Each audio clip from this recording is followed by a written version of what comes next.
Attorney Vic, kapag kayo po ay pinalad na maaaring senador, ano po ang suporta ang nakukuha ng mga senior citizen sa inyo?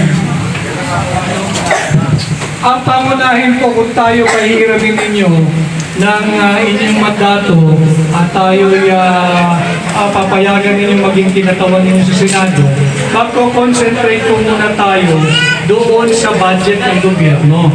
Babantayan ko po ang budget ng gobyerno nang masiguro na yung pera intended for senior citizen benefits. Halimbawa na uli, yung 90 billion pesos PhilHealth funds na kinuha ng gobyerno sa inyo. Kinuha po yan. Naka-record po yan. Kinuha po ng gobyerno sa inyo ay hindi na nila uli magawa. At yung 90 billion na yan gamitin para sa interest ninyo.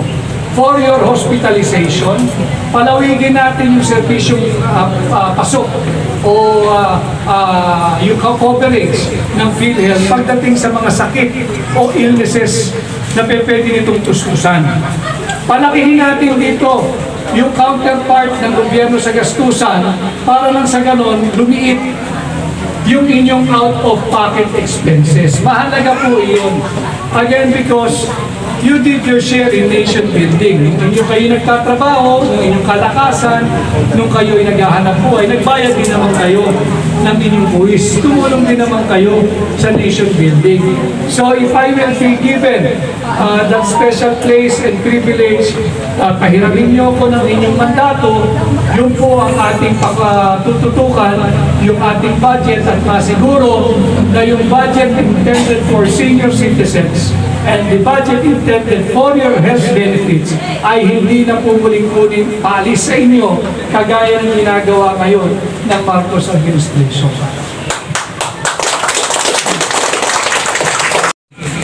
Sa mundong ito. But we need your help. We need your guidance. In the same manner that I, in my personal capacity, I'm trying to help yung younger generations of Filipinos dahil lahat naman tayo ay lilipas din.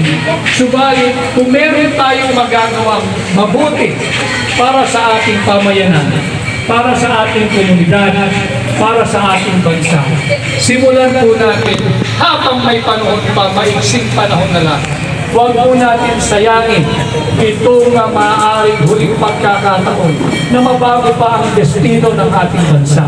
Huwag natin hayaan na yung nagmamaneho ng ating bansa dahil tayo pare-pareho sa bangin at yung higit na madilim na kinabukasan. Ito po ang nakataya sa darating na midterm election. Hinihingi ko po ang inyong pakikipagtulungan sa pagiging aktibo na miyembro ng ating lipunan. Gabayan po ninyo ang inyong pamilya. Simulan po natin sa pamilya. Gabayan po ninyo yung inyong may mga influences kayo sa inyong kapitbahay, dito sa inyong pamayanan, sa inyong mga naging ka-schoolmate ng araw. I'm sure you still do reunions every now and then. So hinihingi ko po ang mahigpit kong pinakikiusap na maging aktibo po kayong kabahagi dito sa ating ginagawa sa hakbang ng maisog patungo sa midterm election. Singilin natin ang pamahalaan. Maningil tayo for transparency, for accountability, for peace and security. Yung peace and security, hindi ko po alam kung alam ninyo lahat na tayo'y dahan-daan kinakaladkad ng ating matagal ng kalyadong Amerikano sa bingit ng digmaan laban sa ating kapitbahay na superpower at higanting China. Siguro yung iba ay nakaranas o di kaya ay nabuhay immediately after World War II. At alam mo natin, base sa kasaysayan, sa pag-aaral ng kasaysayan, hindi po natin kayang pumasok sa isa na naman armadong digmaan o kaya armadong hidwaan laban sa isang napakalaking bansa katulad ng China. Kaya po dapat maging aktibo tayo at kalampagin natin ang gobyerno not to bring us into a war, into a shooting war with our neighbor China. dapat ay makipag-usap. Diplomatically, ay resolbahin yung hindi natin pagkakaunawaan dyan sa issue ng South China Sea. Ito po yung mga importanteng issues na dapat pong malaman ninyo dahil po kayo ay Pilipino at kayo dapat ay bahagi sa kung anumang decision making gagawin ng ating pamahalaan. At nasa sa kamay ninyo, again, to try to help and redirect the future of this country, the future of this nation, by becoming active this coming midterm election. Yun lamang ho, maraming salamat. Huwag po kayong susuko sa Pilipino. Huwag yung sukuan ang ating bansa. Magtulong-tulong po tayo dahil ako'y naniniwala pag tayo magkakasama, posible ang pagbabago. Maraming salamat.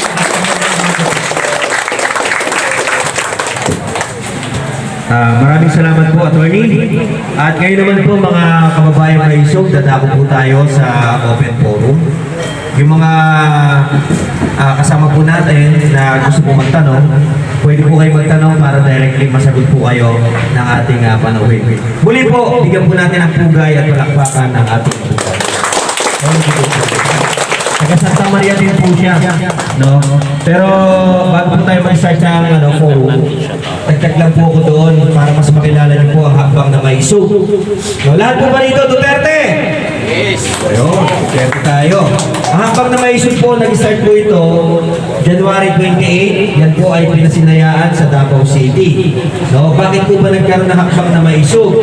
Kasi po, makalipas ang mahigit isang taon na maupo ang ating kasalukuyang Pangulo, hindi po na i-deliver yung kanyang mga pangako.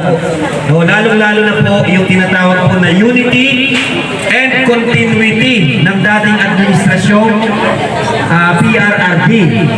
At meron po akong isang katanungan sa inyo, no, para po mas maintindihan ninyo at maramdaman at kayo mismo ang sasagot, no, kung totoo po ang ipinaglalabang advokasya na hakbang na maisog.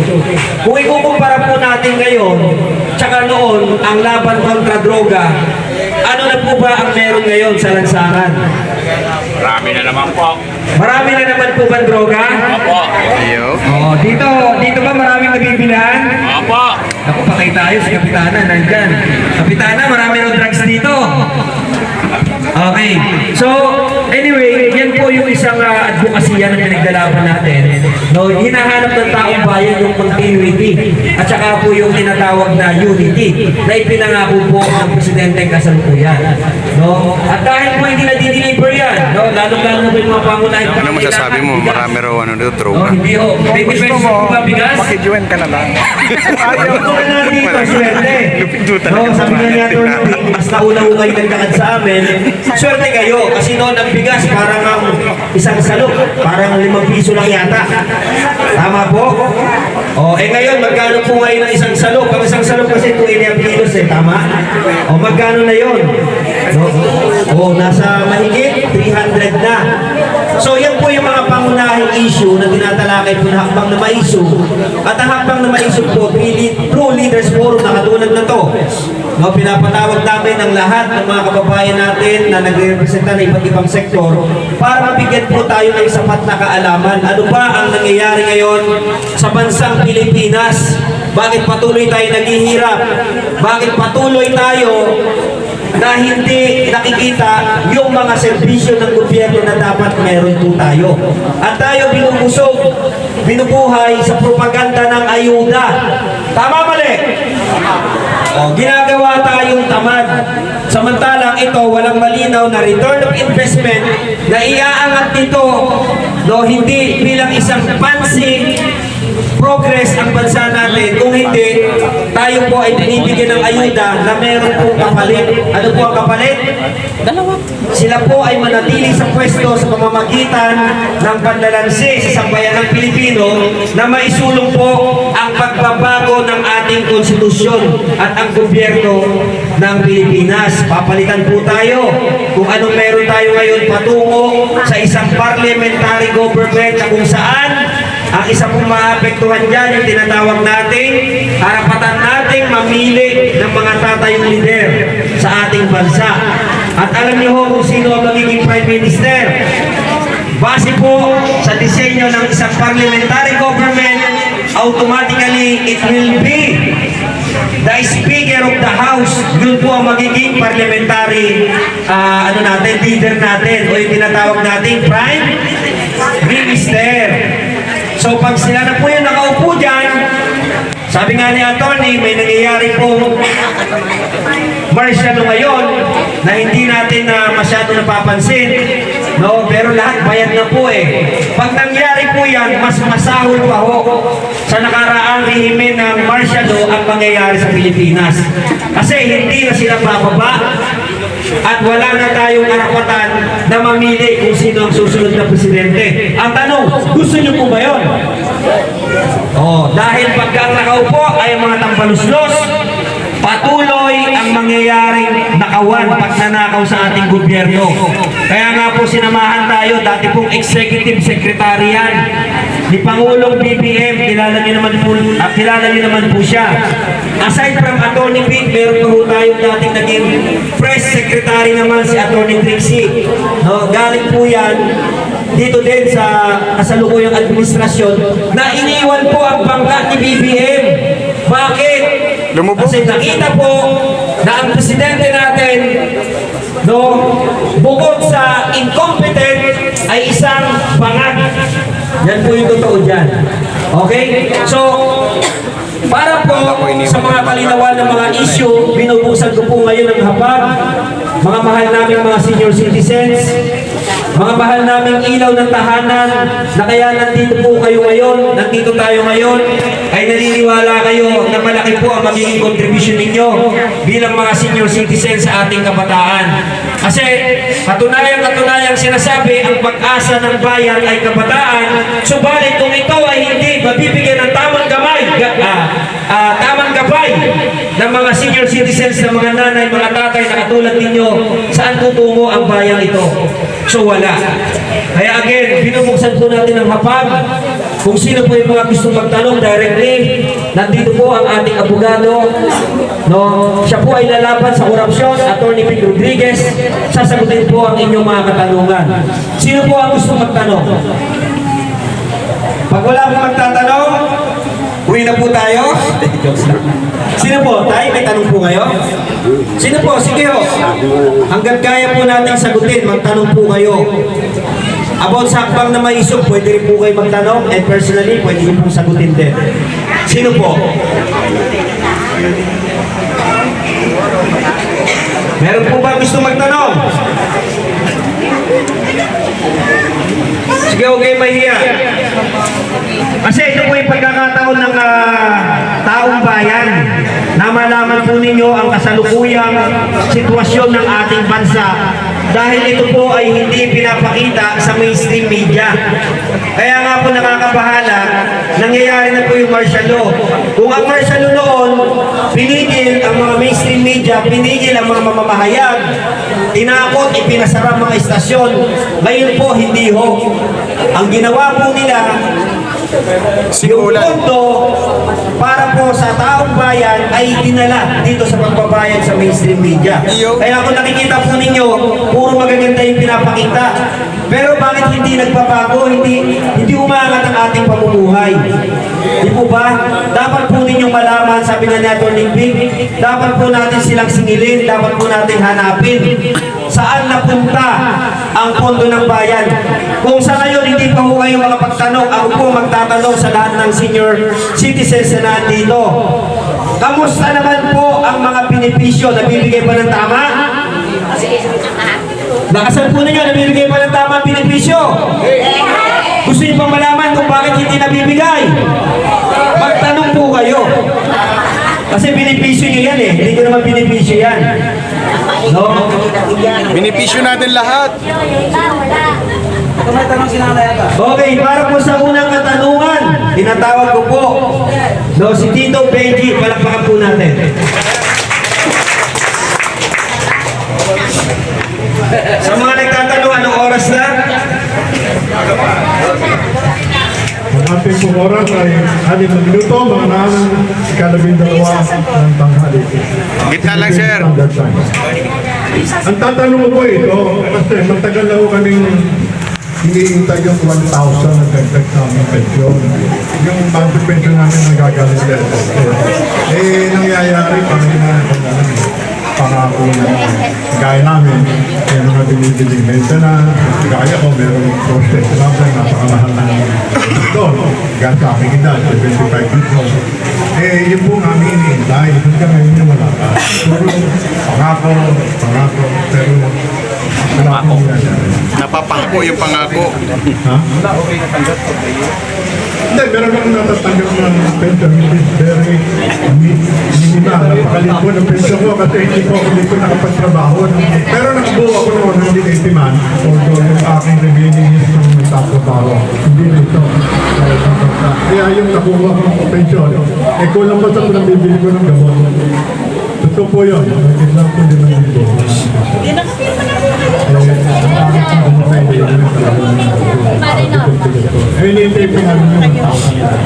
Hi, Mampanga Mercy, shout out.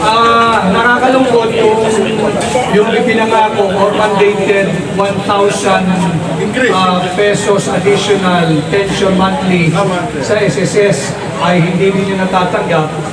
I will speculate, probably because the government doesn't have money. Ang gobyerno po ay, ang budget po natin sa kasalukuyang taon, para nalalaman ninyo, ay 5.75 trillion pesos for 2024. 5.75 trillion pesos. Pero higit halos kalahati po niyan, o higit na po siguro kalahati niyan, ay utang. Inuutang ng gobyerno, whether sa foreign financing or domestic financing, pero inuutang po natin yan. Ang problema, kulang na nga tayo sa pera. Imbis na unahin yung mga pension, kagaya ng pension ng senior citizen na additional, inuuna po nila yung kanilang kapritsyo. Yung sasabihin nila kanilang pork barrel funds. Yung pork barrel funds, hindi po nauwi sa tao yun. Hindi nga po nila ma-account kung nasaan yung mga perang yan. Hindi nila ma-liquidate. Sapagkat yung kanila pong sistema ng liquidation, pag pinirmahan lang nila, tapos na po yun, liquidated na.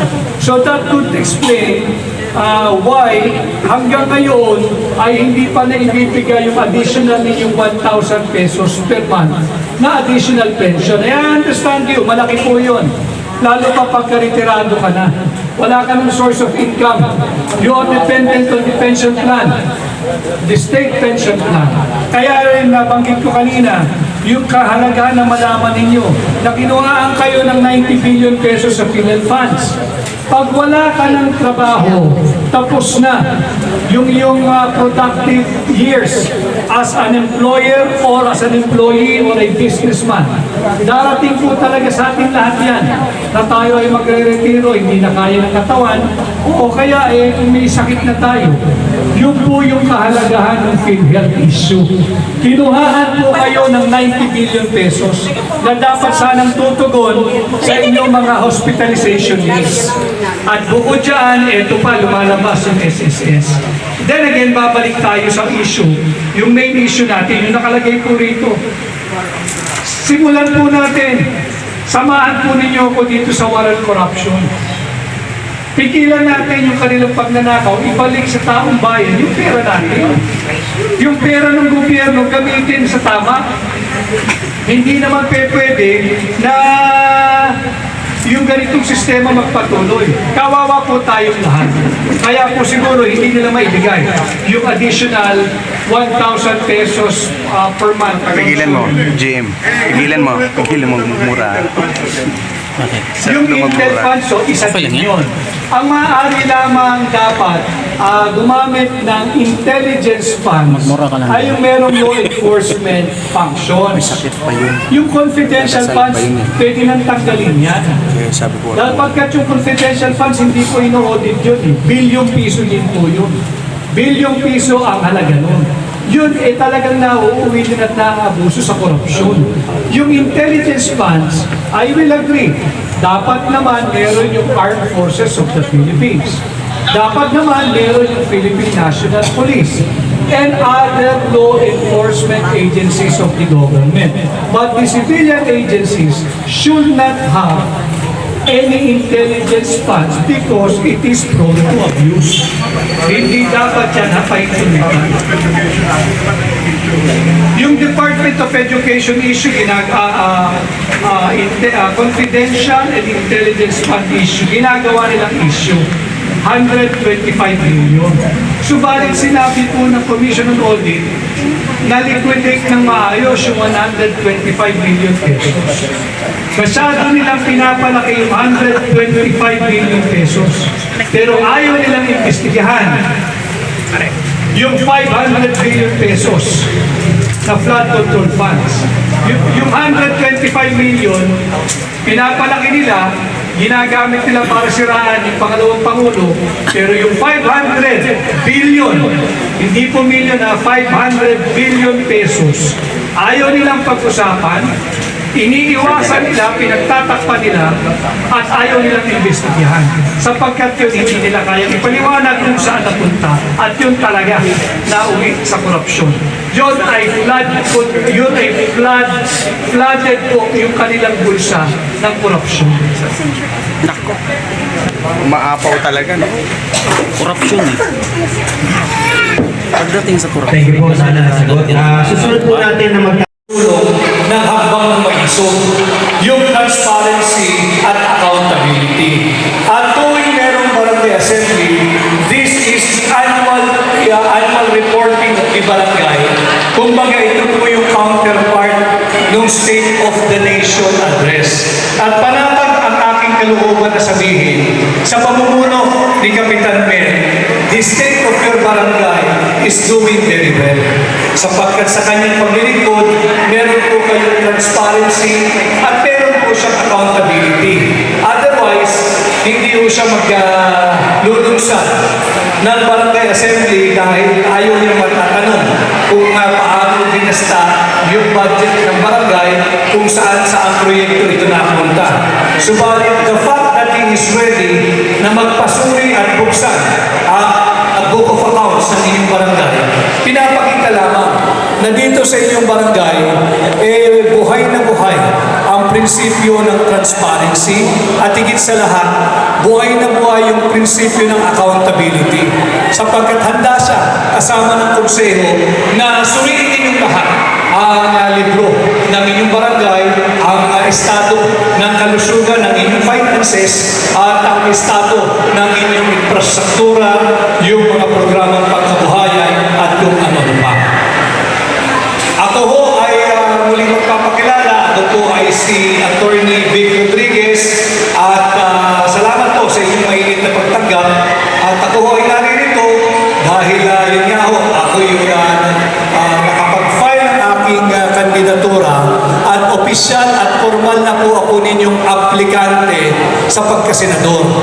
Ako ho ay kumakandidato bilang isang independent candidate sa tulong ng ating social movement na Hakbang Maisog at sa tulong ng ating butihing Pangulong Rodrigo Roa Duterte.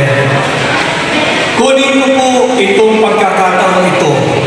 Makikita po siguro ninyo doon sa aking ilang tarpaulin na nakasabit po dyan dahil tayo independent na. Ang ating pong prinsipyo sa Hakbang Maisog ay nananawagan tayo for a leadership that calls for transparency, accountability, peace and security. And in my candidacy as an applicant, bilang aplikante ninyo bilang senador, pamunahin po sa akin ay yung war on corruption. At yan din po, tinanggap ko naman na pamunuan at maging tunay na oposisyon at isulong ang good governance. Simulan ko lang po doon sa war on corruption. Kanina ho, galing din na po sa kabilang bahagi naman ng ating probinsya Bulacan sa Bukawi at hinarap ko rin po yung mga senior citizens. At sinabi ko nga ho sa kanila, importante na malaman po ninyo, kayong lahat dito, when I was having lunch early this noon time, kasama ko si Capmen at ang kanyang kapatid na si Mark, nag-uusap kami na bansa ay ang korupsyon. At ang punot dulo ng korupsyon na yan ay ang taunang budget ng ating pamahalaan. I believe that the alpha and the omega of all our problems as a nation, as a country, as a people, is the budget. Dahil doon nila kinukuha, doon nila kinukura, doon nila ninanakaw lahat ng pondong dapat sana ay para sa inyo. Kaya importante na tayo magbigkis-bigkis at malaman natin ang importansya at kahalagahan nitong nalalapit na midterm election. Kinakailangan po tayo magtulong-tulong. Hindi ko lang natitiyak kung kapag kayo ba ay binabaha dito. Ano ho, pag may bagyo o malakas lang ang ulan o habagat? Pag malakas ang ulan. Alam mo ninyo, na-report po ni Kapitan kanina yung inyong estado bilang barangay. Ito pong usapin natin sa national budget, napakahalaga dahil kayo lahat leaders. Probably, after I explain this to you in my most simplified way, pipilitin ko pong pasimplihin. Ang budget po ng Pilipinas ngayon, taon, ay 5.75 trillion. Hindi po billion ha, palit po yun. Hindi po milyon, sobrang liit po nun. Hindi po daan libo, napakaliit po nun. 5.75 trillion pesos. At kayo, kagaya ko rin, nakakaranas ng baha tuwing malakas ang ulan, tuwing may bagyo, at tuwing nagtatagpo si bagyo at si hamagan. Subalit, papayag pa kayo na yan na lang ang standard o estado ng ating buhay? Na tuwing umuulan, sasabihin sa inyo ng national government, tiis-tiis lang kayo, yung bahan yan, kahit hanggang dito, lagpas ulo, uuhupa din yan. Ganyan kasi talaga ang buhay natin. Hindi po yan ang standard of life that you deserve, that I deserve, that we Filipinos deserve. Ang katotohanan na pilit nilang tinatago sa 5.75 trillion pesos budget for this year, kada araw, at ito po ay hindi haka-haka, ito po ay nakarecord sa libro ng gobyerno. Bawat araw, gumagastos ang ating national government ng 1.4 billion pesos para sa baha. Eh bakit konting ulan, binabaha pa rin tayo? Importanteng malaman nito para pagdating ng midterm elections, singilin natin sila. Nasaan ang pera ng mamamayang Pilipino?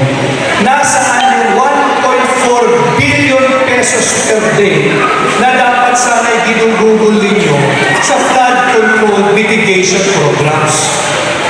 At doon po sa 5.75 trillion pesos na yan, for this year alone, ang nakaalat po o yung tinabi nila para sa flood control programs ay nasa 250 billion pesos or less. Isang taon, 250 billion pesos. Pero ulit, umulan lamang ng kaunti kahit walang bagyo. Bisitahin lang tayo ng habagat, walang bagyo. Pag may lalo na pag may bagyo, at higit pa, pag nagsabay si habagat at ang bagyo, bumabaha at lumulubog ang ating mga pamayanan. Hanapin natin sa kanila, nasaan yung 500 billion pesos na yan na linulustay ninyo.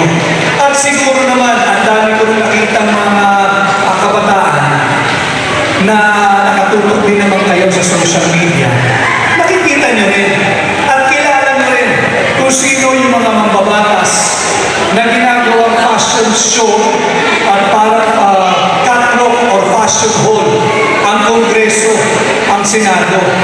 Ibinabandera yung pamahaling nila na signature bags, yung Hermes brand na ang isang bag na kaliit-liit nagkakahalaga pa lang 2 million pesos. Yung relo na nagkakahalaga ng 5 to 25 billion pesos. Pera po natin yun. Pera po natin yun. Pananatin natin sila kaya hinihingi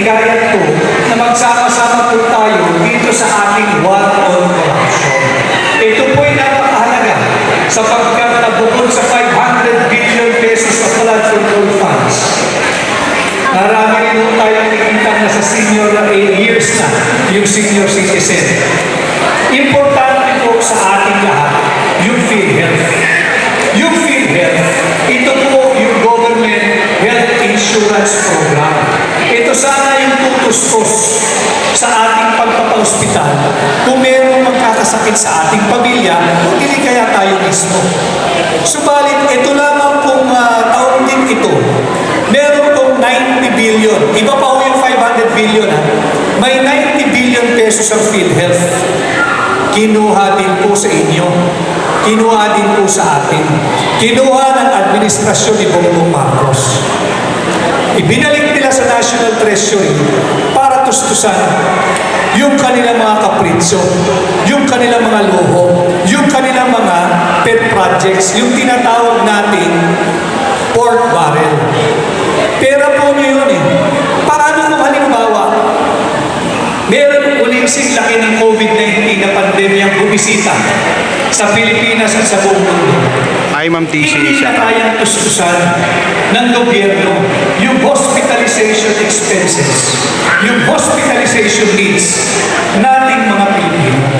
Bukod pa yan, yung ating mga health workers, they are risking their lives sa pagtugon sa mga krisis o krisis pangkalusugan, higit pa ang pandemya. Saan kukuha ng pambayad ng gobyerno kung sakaling meron na namang pandemya yung resita? Kinuha ng gobyerno yung 90 billion ninyo na dapat sana'y gagamitin para sa inyong kalusugan. Yung sa PhilHealth funds. Kaya